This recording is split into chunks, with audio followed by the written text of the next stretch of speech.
La Cruz Ablo at Felicidad Evangelista Albesa. Nag-aaral ng high school sa Luzon Technical Institute. Nakapagtapos ng kursong Business Administration, major in Accountancy sa University of the East, Manila. Naipasa ang Board of Exam at ganap na Certified Public Accountant o CPA. Isang mahusay at bihasang mamamahala ng mga sensitibong posisyon sa gobyerno at pribadong sektor. Naging General Manager sa edad na 25 sa tatlong malalaking electric cooperative sa ating bansa, kagaya ng Ilocos Sur Electric Cooperative, Oriental Mindoro Electric Cooperative at Nueva Ecija Electric Cooperative. Naging Administrative and Finance Officer din siya sa Saudi Consolidated Electric Company. Sa kasalukuyan ay nasa pangalawang termino siya bilang punong barangay ng Barangay San Miguel.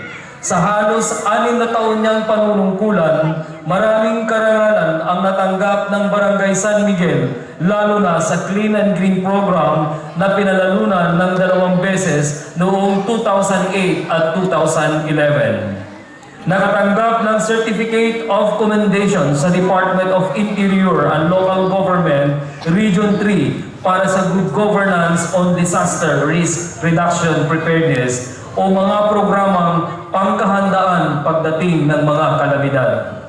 Matagumpay ding naibalik ang pagdaraos ng tumba-tumba o karakol sa Barangay San Miguel. Ngayon ay nasa ikalimang taon na at masasabi natin na ang Barangay San Miguel ang tourist attraction dito sa ating bayan pag panahon ng Pistang Patay. A man of few words but his achievements speak for himself. Kandidato para konsihal, matapat at iginagalang na punong barangay ng Barangay San Miguel, Kapitan Antonio Albesa Ablog. Well, kagayan, informal present, laglalipen ng ibotos ni Antonio Ablog. Numero 2, iti Balota, papili a konsehal, iti ili tayo San Antonio. Isan Antonio ang kailangan ng San Antonio, upang umiral ang serbisyong toto. Una ang pagkabuhayan, pangunlan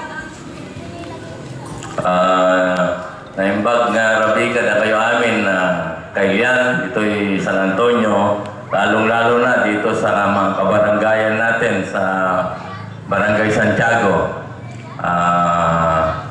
Sa una po, ang pagpupugay ko sa pamunuan ng Barangay Santiago, sa pamumuno ng ating kasama at kaibigan na punong barangay Wilma Maigi, na hindi nyo pa naitatanong, magaling yung teacher. Naging teacher ko po yan sa technical.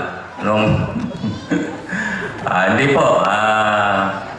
Talaga magaling yung teacher si Madam Maigi base sa mga naging estudyante niya. At talagang dapat na makasama namin siya sa konseho sa darating na halalan po. Kaya ihalal po natin. Salamat po sa pagpunta nyo dito at sa pagpupugay ko rin pala sa mga barangay kagawad ng Barangay Santiago, mga BPATs, saka mga barangay workers, at binabati ko rin ang mga barangay kagawad sa iba't ibang barangay nandito ngayon sa pangunguna ng Kabaka President, si Kagawad Maxwell Ancho ng Barangay San Miguel. Salamat po sa pagpunta nyo dito ngayong gabi para po may pakilala namin ang lubusan ng aming mga sarili at may pahayag ang aming mga dikain o plataforma kung bakit kami tumatakbo ngayong darating na halalan. Mahalaga po ito para po may basihan tayo sa pagpili ng mga mamumuno sa ating bayan sa darating na 3 taon. Maiksi po ang 3 taon sa magaling na leader, pero mahaba po pagka nakapili tayo ng hindi epektibong leader ng ating bayan. So gawin po natin ito, pumili po tayo ng mga leader na matatapat, at may panindigang magsilbi sa ating bayan. Yan po ang grupo ng Team Aratia na naipakita na po ang kanilang paninilbihan, ang kanilang kakayahan na maging leader ng ating bayan sa panguna po na magbabalik na mayor ng ating bayan, si Engineer Efren Aratia. Palakpakan po natin. Siyempre po, kasama po ang ating Vice Mayor, magbabalik ding Vice Mayor, ang magaling na guro rin, ang ating Engineer, Vice Mayor Engineer Raul Arcala. Palakpakan po natin. Siyempre po, kasama po kami na 7 bilang Sangguniang Bayan members para po may kasama ang ating Mayor at Vice Mayor sa pagtupad, sa paggawa ng kanilang mission and vision para mapaunlad po ang ating bayan, San Antonio. Pag nabigyan po ng pagkakataon, ang naituka po sa atin na-assign na committee ay ang Committee on Livelihood and Cooperatives. Bakit po? Kasi related po yan sa naging trabaho ko sa National Electrification Administration ang mag-organize at mamahala ng mga electric cooperatives. Nung umalis po ako sa National Electrification, ay meron na pong 120 electric cooperatives ang na-organize dito sa ating bansa.